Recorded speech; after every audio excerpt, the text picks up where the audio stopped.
Hi, good morning. Hi, a pleasant good morning to you, former Commissioner of Police Gary Griffith. You are live on 104.7 More FM, the Ground Report.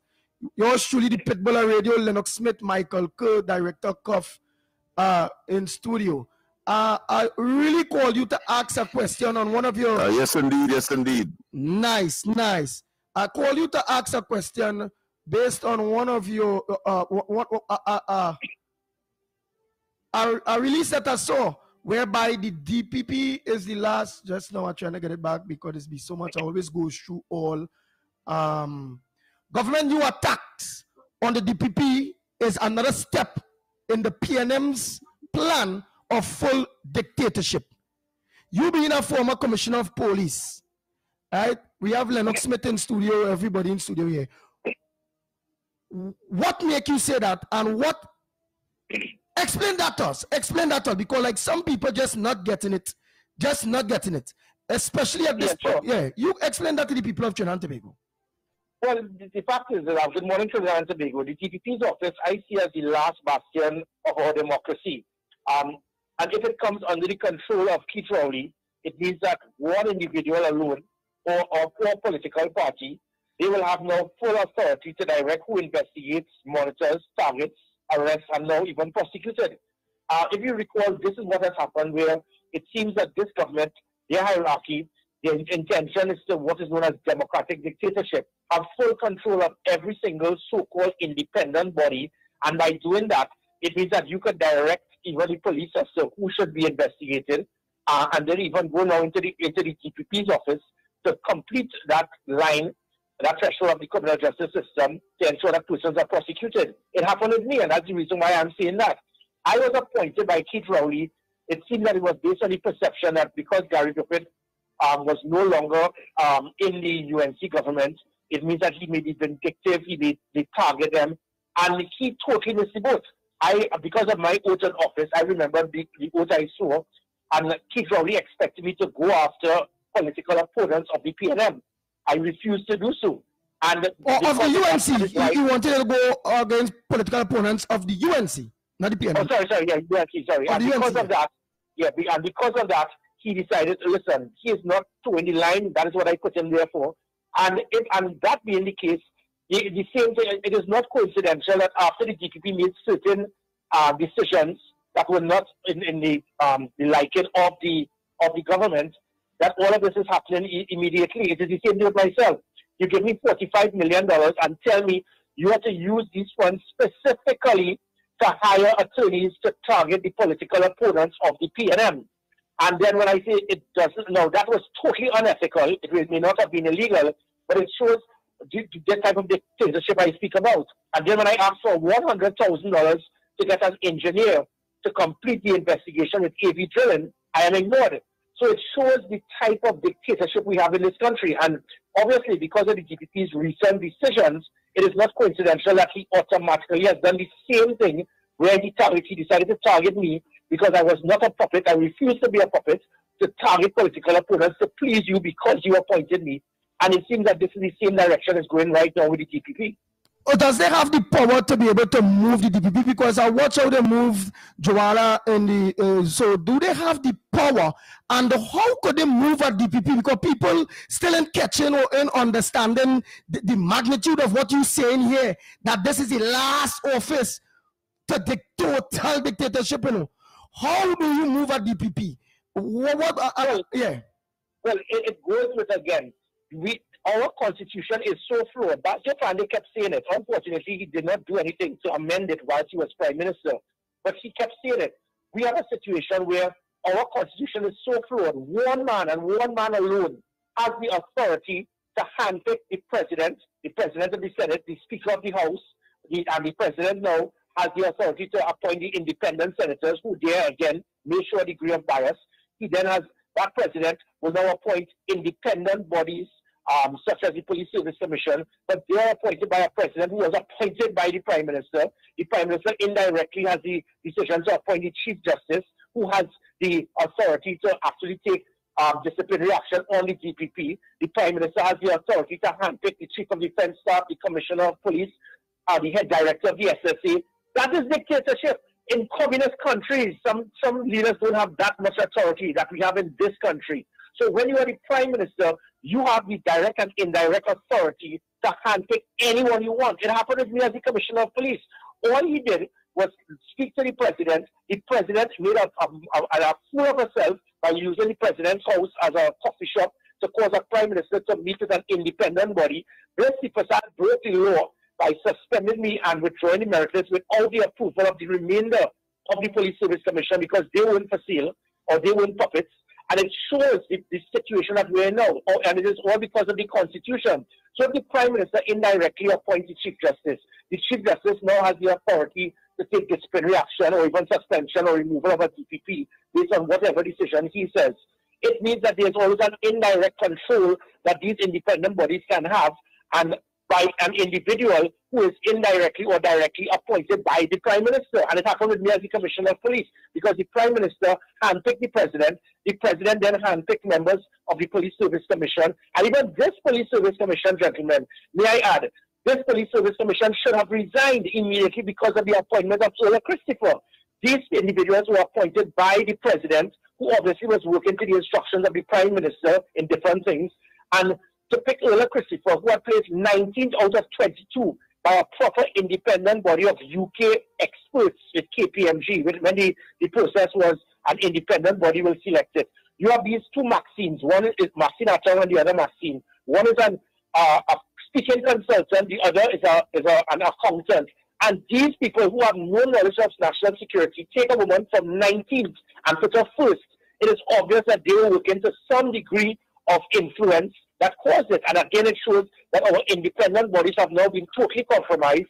And it seems that the TDP, as I said, is the last bastion of hope for this country to ensure that there is not full dictatorship. Lennox Smith.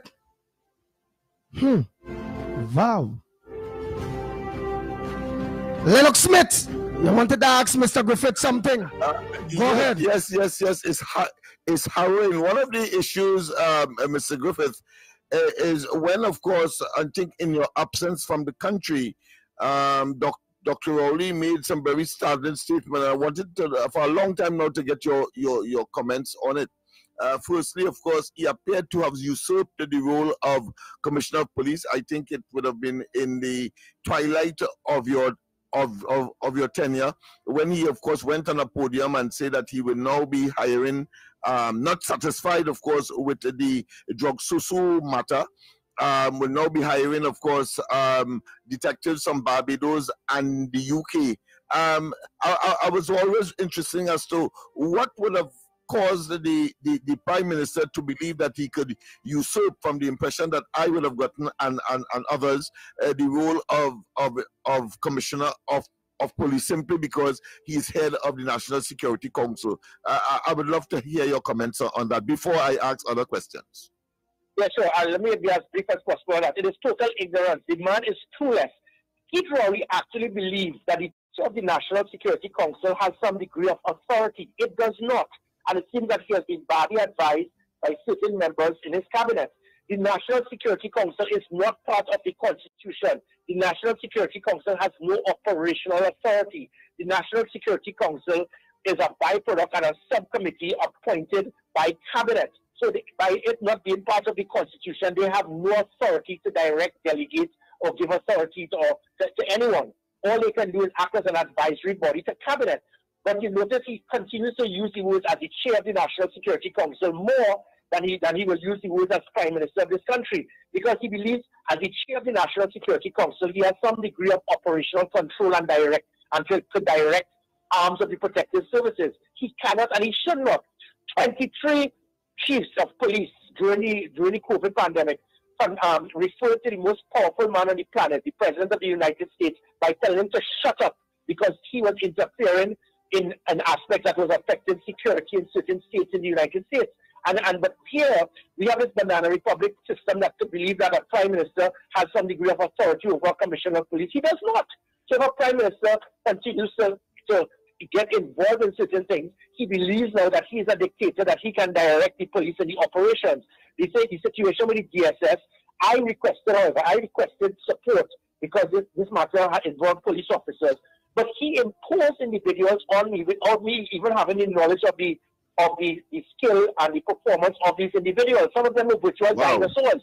And because of that, they now became part of the process. And there have been several other occasions with this Prime Minister. He tried to give me, tried to influence me to fire the head of the legal department in the police service. He tried to influence me to suspend a deputy commissioner of police. And he used the words as the chair of the National Security Council. It shows the man is totally ignorant of understanding his role and function. And that is where the problem took place, where it is that I emphatically refused to arrest persons unless I had enough evidence. So yes, there were matters being investigated as it pertained to members of the opposition. But as with many other investigations, there were investigations taken part which are members of the government. But I am not going to be influenced or pressured by any individual because of the position that I hold, just because simply you handpicked me. And that shows the problem. When you have a Prime Minister believing that if I pick you as the Commissioner of Police, you must adhere to everything I say. And if you don't, well, then I will use the President's office as a tea room, meet with the head of the Police Service Commission, and then all of a sudden laws will be broken. And this country has accepted this. They accepted it then. And we are paying the price now because now our biggest crime plan is to turn to God. And is it that we are going to accept if the GPP's position and his office is also going to be politically compromised and he is removed? And that again, if that happens, as I said, it will involve now the politicians having control of who is going to be investigated, monitored, arrested, charged, and prosecuted. Yes, indeed. Wow. Before I go to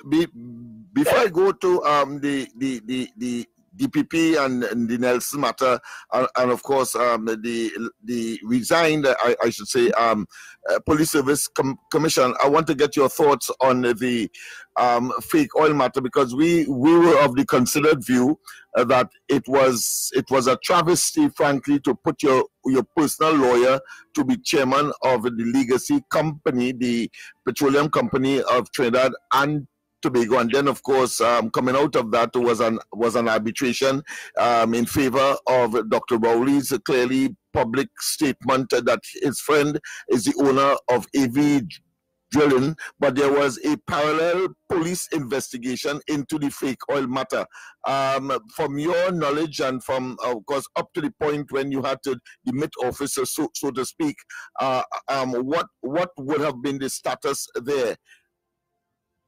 Well, sure. And again, it shows the ignorance of Stuart Young and this government into believing that you can use an internal investigation through your attorneys in court, where you could immediately have your attorneys sabotage virtually, and I'm not saying it happened, but you can virtually sabotage a matter and lose the case and then say, well, you know, AV Drilling, they have won the case, so the matter is closed. That had nothing to do with it. I think that was the biggest, and that was the final nail in the coffin for myself. When it is, I said, a legal matter before the court between the government and AV Drilling has absolutely nothing to do with a police investigation.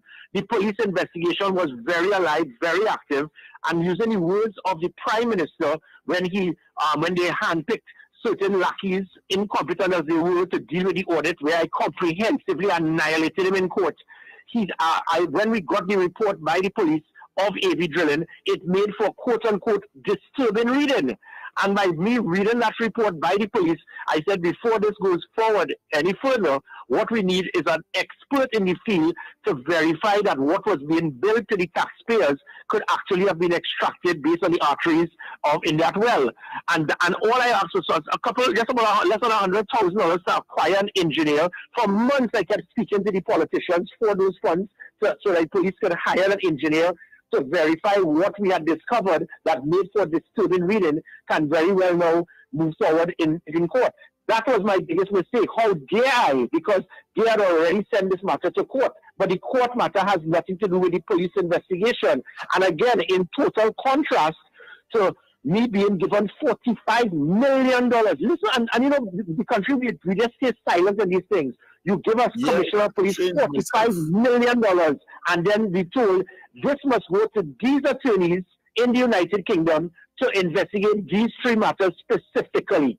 And that is democratic dictatorship. That is what we are going through right now. Mm-hmm. Well, I'm appreciative of that clarity, because a lot of the population may not have been aware of the inner workings, so to speak, and the shenanigans that is taking place. Because and if I could add just to polish it off, to show a perfect example, Keith Scotland recently embarrassed Keith Rowley and vindicated myself when just earlier this month he actually won a case defending individuals in Residence nightclub during the COVID pandemic, when there was a law of public health regulation, and because of the ignorance of Keith Rowley not understanding the same regulations that he drafted. If you recall, what caused the initial bad blood with Keith Rowley and myself, when there were 3 young ladies in their home in Bayside, by their pool, in their home, by their pool, this man had the audacity to make a fool of himself and allude to the fact that I had a right to arrest these individuals. It was on the front page of the newspapers, where it said Keith Rowley booked the Griffith, by alluding to the fact that I had a right to arrest these individuals because they were in their home by their pool socializing. And then by Keith Scotland recently winning a case at Residence nightclub with over 60 persons in the club.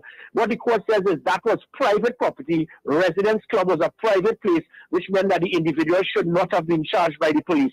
So it means obviously, if you could not have been charged in a nightclub, which is private property involving 60 persons, it meant obviously I was correct when I said that you could not arrest 3 persons in their home by their pool, regardless of their color. And it shows again the ignorance of Keith Rowley, because he saw it fit that I find that these persons should be arrested. Commissioner, you have a right to arrest them because I say so. You do not have operational authority of law enforcement. And it shows again the ignorance and the arrogance of the individual.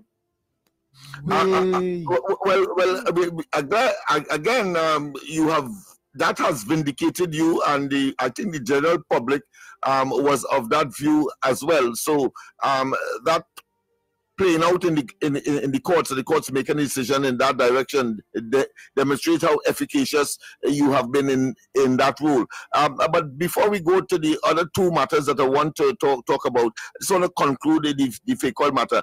But there is a school of thought that says that it is a perversion of the course of the criminal justice system, when of course that level of interference took place during the course of an active investigation into that. Would you concur, or would you want to add any variable or nuisance or in that regard? Well, definitely. You see, there are 2 total lines here. If it is that an organization believes that they are being slighted or wrongfully accused by the state, it is their right to take the state to court. The state can then easily sabotage their own side for want of ensuring that the other side wins. So you send a weak defense, you lose the case, but that has absolutely nothing to do with the police investigation, and therein lies the problem. So by Stuart Young, I remember he boasted, well, the court has revealed that AV drilling, there's nothing to investigate, and we might have to pay the price now for it. That has nothing to do with it. Your attorneys for the state having a legal matter with AV drilling has nothing to do with a police investigation that was very alive, very active, ongoing. The initial report that came to me, again, I want to re-emphasize, it made for disturbing reading. And lo and behold, as soon as I was removed from office, that matter has now ended, because it may very well be that the hierarchy of persons who replaced me were working to instructions, which is what certain politicians may have wanted. And by doing that, that AV drilling investigation that was very active under my command, under my watch, has now been shelved. And this is where I speak about democratic dictatorship, where if you are a prime minister and you have such control to handpick any person you want as commissioner of police, even though she placed 19th out of 22 by UK experts who appointed commissioners around the world. In 2018, you handpick someone to be commissioner of police who got 20% less than an individual just the year before. And then all of a sudden, you have a president who obviously you realize she was singing for a supper. She was a rubber stamp president. She then handpicks a new police service commission, inclusive of, a speaking consultant and an accountant, Maxine 1 and 2. These people are ignorant in law enforcement, so they now decide to take someone who got 20% less than who came first, who placed 19th out of 22 by experts, and you place her as coming first, because she probably in that interview, she said, well, our crime plan is to fill the board. And you pick her. It shows why the country is suffering right now, because we are not getting the best people for the job. We are getting people appointed based on the whims and fancies and the need by politicians to put strategic persons who may be puppets in strategic positions to benefit them, to ensure that, for example, the police, that a matter of AV drilling, why has this investigation shut down? It has shut down immediately as I left office. Wow. Yes, well, of course, I want to concur that not only is it disturbing information that you as a former commissioner of police, but very disquieted, and I'm sure the public is listening attentively, of course, to the matter of the collapse of that police service commission and the intervention eventually confessed by the prime minister that it was he who, of course, made that intervention. Clearly, there are some illegalities that would have emerged out of that exercise, and of course, and it also vindicates in the process the actions of the opposition leader to initiate, at least attempt to initiate some kind of accountability of the president herself. But I would like to get you to put it in perspective from your neck of the wood, being, of course, directly involved in this whole process, and being a target clearly for Dr. Rowley and that list that eventually disappeared and was not even considered subsequently. Could you give us a brief historical, chronological revelation on those matters relating to that collapse of that particular police service commission? Well, sure. So in a nutshell, the president should have been removed from office immediately. On 2 occasions, she failed to adhere to the law. She did not adhere to the law. You have a president that did not adhere to the law. When there was the acting merit list, she was supposed to simply do nothing but send it to Parliament. She refused. When Anand Ramlogan took it to court, she could have easily said, look, you see this? He has a difference in opinion to myself. Let me send it to court, to Parliament. She refused, and Anand Ramlogan won the case, rightfully so, which removed me as acting commissioner and Jacob as acting deputy commissioner. This woman deliberately refused to do her job. She then got the actual merit list for substantive commissioner of police and refused to do her job. Anywhere else in the world, this woman should have been probably investigated by the police for what she has done, regardless of the fact of her being a president. It does not give you a get-out-of-jail-free card as people think. The prime minister, however, that was the prime minister's right. If he wants to meet with anyone, anywhere, he can do so. It was the onus is on the individual to say to themselves, yes, Prime Minister, I'm hearing you, but I am not going to withdraw the merit list because this has been approved by the Police Service Commissioner. It is now in the hands of the President. Blissy Prasad was weak. It shows lack of leadership, and it shows she became a puppet to the government for you to withdraw the merit list. Now, let me add, this is the big thing here. This is not about perception, Trinidad and Tobago. I acquired the minutes of the Police Service Commission, and the Police Service Commission that comprised 4 members, they did not, listen to the words, they did not withdraw the merit list. The merit list was never withdrawn by the Police Service Commission. I was never suspended by the Police Service Commission. So it meant that Blissy Prasad used that letterhead of the Police Service Commission to suspend me without approval. That means she broke the law. That is misbehavior in office. It's not sedition and treason. She also withdrew the merit list without the approval of the other 3 members of the Police Service Commission. She does not have that authority. So when it is that we hear that the Police Service Commission withdrew the merit list, they never did, because it would have been minuted. And that is why I state that the first thing that I'm going to do when I'm in government or part of government is to have a commission of inquiry. And unlike other commissions of inquiry, this one will be straightforward. The 4 members of the Police Service Commission will be put before the witness stand. Did you suspend a commissioner of police? If 3 of the 4 said no, it means that 4th individual has broken the law and she must go to jail. Then you ask the question, did you withdraw the merit list? If the 3 of them said no, and 1 person did it because she had access to the letterhead, it means she broke the law and she must go to jail. Added to which, she will then be questioned to say, to ask, was any politician basically influence, harass, intimidate you to cause you to commit such actions. And if she agreed, then that individual will also have broken the law. So Keith Rowley and Paula May Weeks, they will no longer be holding offices that will protect them. And they also be part of that commission of inquiry. And I can assure you, Trinidad and Tobago, come 2025, based on this situation that took place with that merit list, somebody is going to jail. Nice, big question now. The big one now, you're not just one. And of course, there's a mystery surrounding the actual existence of the list, because they said that it couldn't be found. Is that your knowledge as well? No, not at all. The merit list was very alive, very active. In fact, indirectly, the information came. But no, that was all. Remember that merit list? It came out to the public that I had topped the merit list. Mr. Jacob, I topped that merit list. There was a Mr. Francis who works in the UN. I thought that he placed second.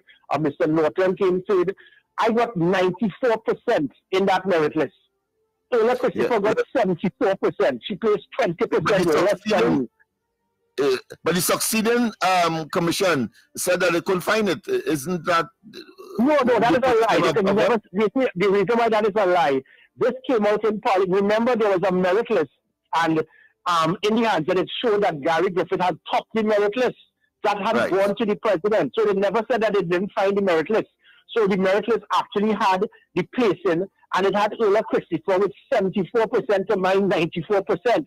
You're telling me that a year later, with a new police service commission, Ola Christopher got brain food to be able to be so brilliant to just get 20% more and defeat other people. She placed 19th out of 20. And let me tell you, the reason I'm saying this, Trinidad and Tobago, we need to back off on Ola Christopher. Ola Christopher has done nothing wrong.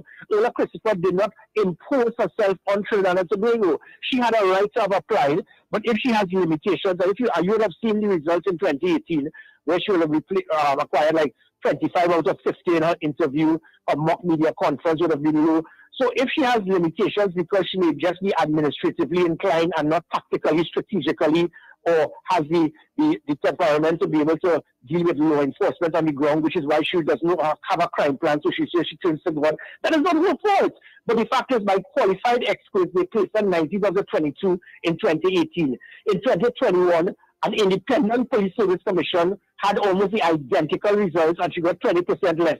All of a sudden, Maxine Atong, Judith Jones, the other Maxine, these people who were handpicked by a president who was handpicked by the government, automatically sees this woman as the greatest thing since James Bond. So Ola Christopher didn't impose herself. So the problems we're getting now with Ola Christopher is not Ola Christopher's fault. And we must stop condemning Ola Christopher. What we're supposed to do is to have that police service commission removed for their incompetence in the selection process. Yeah, and the fact that they couldn't find they have well, of course, negated and caused to disappear or not consider the merit list that could have expedited the whole process. But I want to go quickly, and to, of course, the Vincent Nelson matter. Nice. Vincent Nelson matter. Vincent Nelson wrote, of course, a letter to the DPP asking for him to approach the appeal court in order to set aside his conviction based on the merit list that was not adhered to as far as the government side is concerned. Just give us a synopsis of that imbroglio. I mean, it's beyond imbroglio. It's simply a travesty, and from the surface of it, abuse of office, misbehavior in office, criminal behavior at the level of the highest office holders, public office holders in this country. I mean, it is just shambolic. Could you shed some light on that? Because I have the section that he advised that the DPP take a section 31 B of that piece of legislation that under which he was convicted. Talking about the criminal procedure, plea discussion and plea agreement Act under section 31(2), where of course he has advised the director of public prosecution to approach the appeal court in order to set aside his conviction, having regard to all of the other factors, including of course the the breach of that agreement, indemnity agreement. Could you? I mean, I am a bit confused. So I just want to get a person like you. Could you? I mean, I am a bit confused. So I just want to get a person like you. Yeah, I too. Being a president. I am all confused. Well, gentlemen, I think you all have summed it up perfectly. Unfortunately, I am very careful when matters are undergoing thorough investigations. I am very careful. I walk on eggshells to not to in any way seem that I'm seeing or doing something to influence an ongoing investigation, especially when it comes to that type of criminal activity. But what you all have just said and summarized it is as clear as day. I don't think it requires much more to be said pertaining to that matter. And therein lies the problem. The DPP is now being squeezed, pressured, and boxed in. And it is hoped that the DPP does not cave into the pressure that is taking place now by all different arms. And this is the bullying that the country is seeing.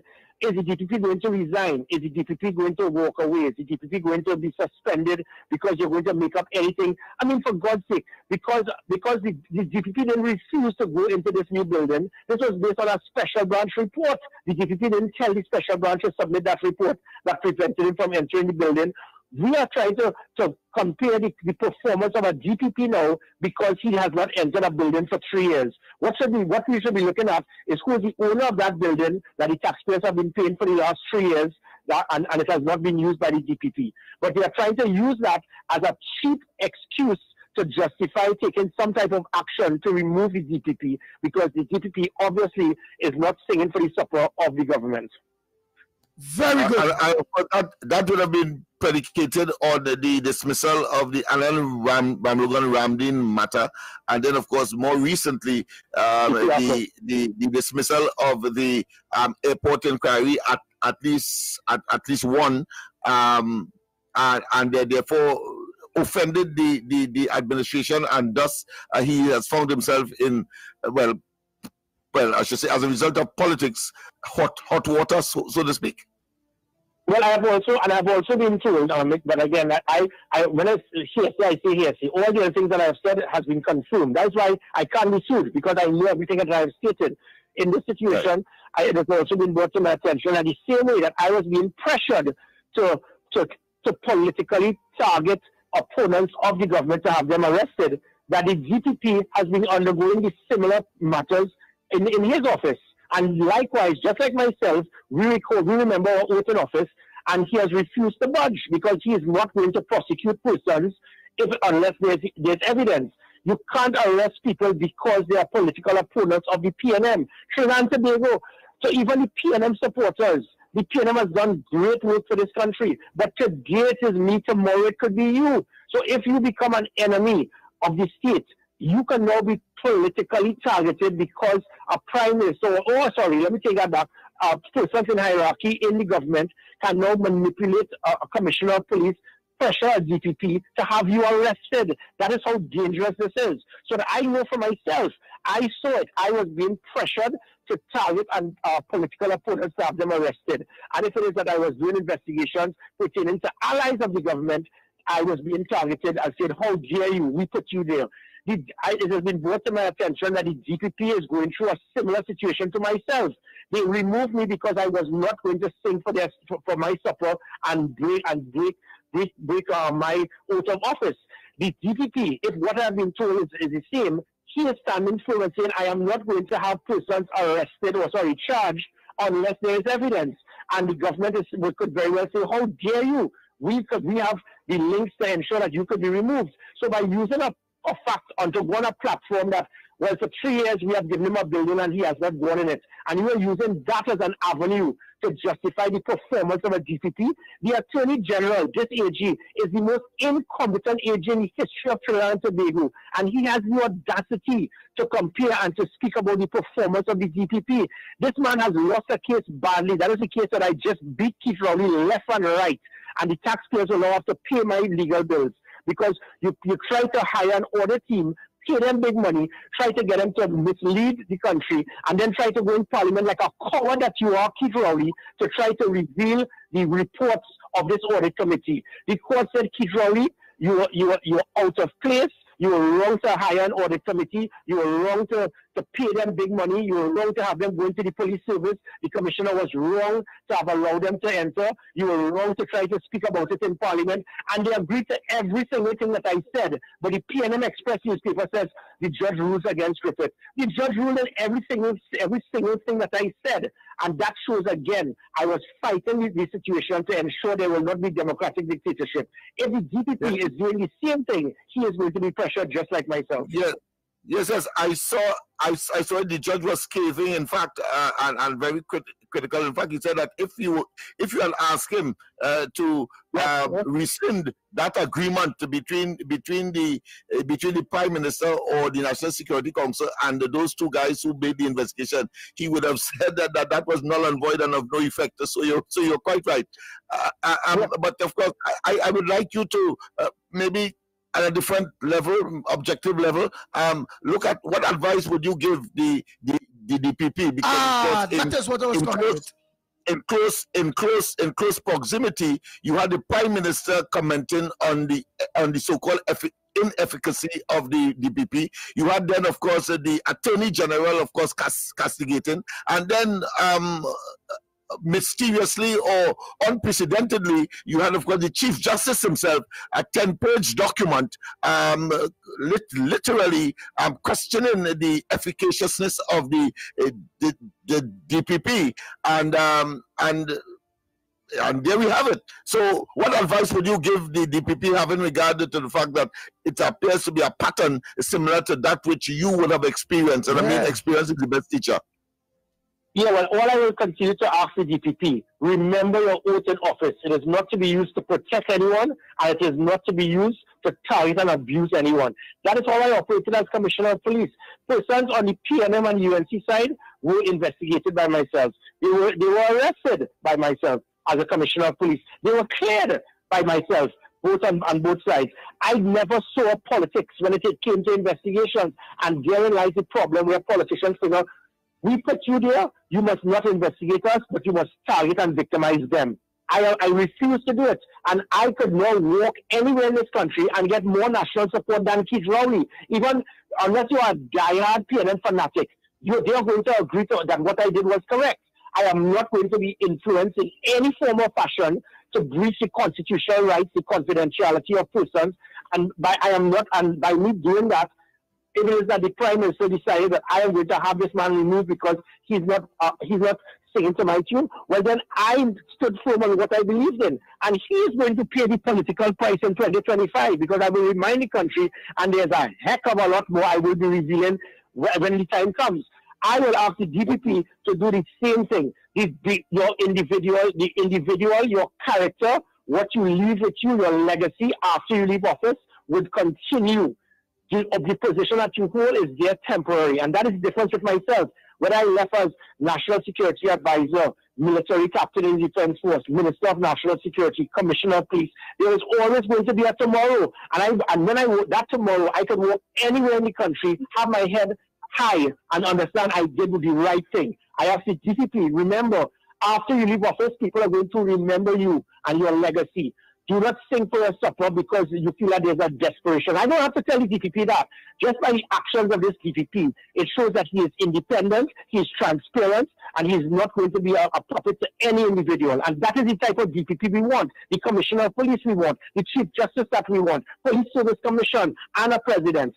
And if it is that this hierarchy, they do not want persons like that. They do not want independent thinkers. They do not want persons who remember their oath in office. You want puppets, and that is democratic dictatorship. So I ask the DPP, stand firm, do what is right for the country, and the country will remember you after you leave office. Nice, but before you go, give us one because you tell him to do what is and make him available for future, because he has other things that we'll have to take a whole program with this former Commissioner of Police, because we have to reveal it. All the population must know what is purporting to be government and governance in this country is a threat to our democracy and the rule of law. Nice. You just mentioned the former Commissioner Gary Griffith, which you say you see the traits in the DPP that he's standing up just like you and all those different things. Could you now explain to the public at this point in time, with he being you and standing up, watching immoralities,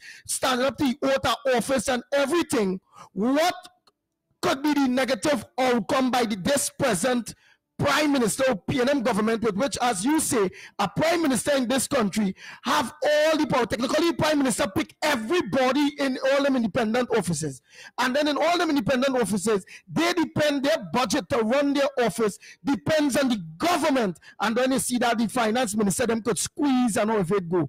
So now, let us know in your way, in listening to what you said there and doing what you do, we see the consequences of what happened with you and the moves that the Prime Minister and them take. What is the consequences of standing up as an honorable man that he will face by this government if the country going on the road that they're going down at this point, or if they want him out that bad to take that last pillar of democracy, which is the DPP office? Let's hear. Well, what is going to happen is the same situation like myself. Remember when Keith Roy made a total idiot of himself when he went on the platform and said Gary Griffith was his biggest mistake, and he got 20 little puppets like seals going and clapping in amusement and agreement. When this was an individual, it was the highest reduction in crime in the country's history. Public trust and confidence in the police went from 14 to 55%. 89% of the country wanted me to return, yet this jokey man decided to say I was his biggest mistake. So what he was doing is he was ringing the bell. He was ringing the bell to give the impression to certain person he needs to be removed because I don't like him. And the same thing is happening right now. So you're trying to question the DPP's performance. If you're strangling, you put in a stranglehold and not giving him what is required. They did it with myself, Trinidad and Tobago. There was over 200 million less they cut in my budget. Yet, under my watch, it was the highest visibility you would have seen in policing, the highest visibility, the highest deterrent, the fastest rapid response. Now you can't get vehicles, you can't get anything. But 200 million they cut from my budget. For the first 6 months of every fiscal year, I could not get a cent to pay any supplier. And all of this seemed that it was a deliberate attempt to sabotage me because I wasn't singing for my supper.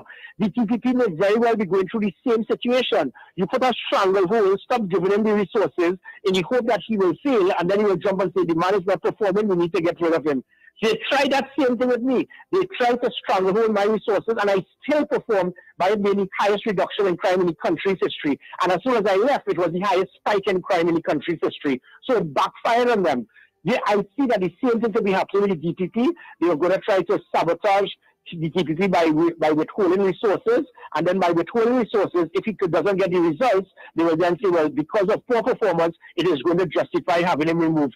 But the removal of the DPP is not based on performance, but it is based on him not towing the political line. And this Trinidad and Tobago, we must stand firm and put an end to democratically. This government must be removed as quickly as possible democratically, because Trinidad and Tobago, this is what is known as democratic dictatorship.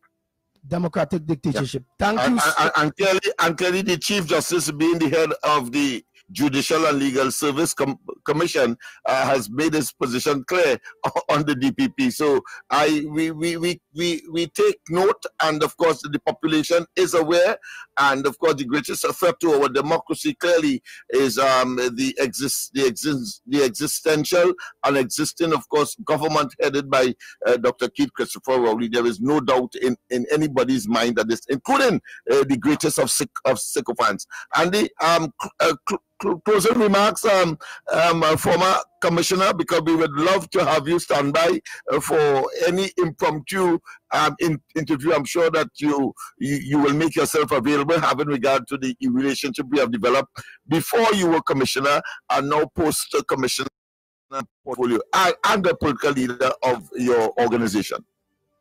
Well, again, I just ask Trinidad and Tobago, be aware of what is happening in this country. Today it is me, tomorrow it could be you. So you can't just sit down and say, well, I'm a Balizé supporter. There can very well be a situation that you may be closely aligned to the PNM. And if it is that you blink in the wrong way, that it may not impress individuals, they may turn on you. We cannot have a country that has this type of democratic dictatorship. when one individual has full authority to virtually handpick the president of the Senate, the Speaker of the House, the Chief Justice, all the independent bodies, inclusive of the Police Service Commission, the Commissioner of Police, the Chief of Defense Staff, the virtually indirectly independent senators, because they are picked by a president who's picked by the Prime Minister. It is the most ridiculous constitution we have. We need to have a government that can ensure that the powers of a government can be reduced. And in the meantime, we need to keep this government in check. The sad thing about it, as I close, Patrick Manning warned us. He told us that an individual, when he does not have his way, he becomes totally out of control. And that is what has happened. The power has gone to the head of Keith Rowley, and the country is paying the price. When you have an individual saying the most disgusting things on a platform, and you have these people sitting down in a political meeting, screaming and clapping and applauding for you calling people lice infected and saying the most disgusting things, and then trying to feel proud of yourself that a 17-year-old girl dropped a little wine back on you and you felt good, and everybody laughing, geep, geep, geep. Is this what we want as leadership? Is this that we want in the direction of our country? I will ask even the diehard PNM supporter, start thinking country first. This is not what the country wants, and we cannot do this from 2025 to 2030. The start of the removal of this government must start now. We need to circle the wagons and do what is right for Trinidad and Tobago. Thank you very much. Thank you very much. Oh boy, Trinidad and Tobago, former Commissioner of Police. Andy, man sounding like a well-cut diamond, boy. No. A well-cut diamond. He has gotten even more what I consider to be articulate. One, not that he wasn't articulate before, but certainly I think he is putting the words in the right place. A person who is extremely experienced and learned from all of the good and bad experiences of the recent past. And I think that is someone we would want to communicate with on more regularly. How I will conduct is that it's a person that actually, when they speak, they know what they're doing. Yeah, there's no when somebody know what they're doing, know what they're about. He's not a charlatan. He's a professional. He is accurate and he is knowledgeable. But he said something there that came. What came to my mind when he was saying that was a pattern of this government, the way they frustrate people by withholding where it matters, that is to say resources, so that people can't function, and you become null and void and of no effect, like a stalled ship in the middle of the ocean. Well, whilst he was talking there, I remember OAS, remember OAS, that company that was supposed to be constructing the highway to Point Fortin? Well, clearly they starved the company of any money that was outstanding to them, so they had to pack up and go, and then claim that they left. So there's a pattern that we must bring to the attention of the conscientious Trinbagonian to see that you really have a criminal enterprise operated as government and governance in this country. And we must, of course, safeguard ourselves and safeguard our democracy in the process, because it is about government by the people, of the people, and for the people. And it means transparency, accountability, and not nepotism, cronyism, and of course political patronage to the obscene extent that we are seeing with this government. Whilst of course they create a 1%, and indeed generate an elitist agenda that says that them alone know everything, but plunges the country into total disaster and maybe the dark ages, for want of a term that is most appropriate for Trinidad and Tobago, if we don't stand up as a people. I like the term that was coined to legal dictatorship. Dictatorship. That is a very serious term. Constitutional and all that, because Dr. Rowley will tell you it is standard practice for people to recuse themselves in the cabinet, and then when you check it out 500 times, no way in the Commonwealth, no way in even in dictatorship countries. I have looked and cannot find a situation where especially in a democracy, from the time you recuse yourself 2 or 3 times on the basis of conflict of interest, you are out. Not only the individuals who might have done that, but the government itself. And Dr. Rowley will come and tell us that it is legal, that you can do so because that is standard practice. Just imagine that. And he has no qualms about it. no qualms whatsoever. Billions of dollars. And then, of course, you have the unprecedented amount of non-disclosures, not to, of course, tell the population what is happening with their monies. And he wants to stay there, come in our faces and smile. No, Dr. Rowley, Kangaroo, etc. The deflection that you hope would have occurred because of that incident yesterday of the inauguration of a president. No, that doesn't. It didn't take in water, right? What is happening in Trinidad and Tobago is a decisive move to remove this administration, legally, of course, but the population must know that there is a cause, a deep, deep cause, and the greatest existential threat to the democracy of Trinidad and Tobago, the rule of law, and the advancement economically, socially, and otherwise of Trinidad and Tobago is that of Dr. Rowley and the PNM, a criminal enterprise. Oh boy, oh boy. So Trinidad and Tobago, the lines are open after a very, how will you call that interview? Intensive, dynamic, exceptionally, informative.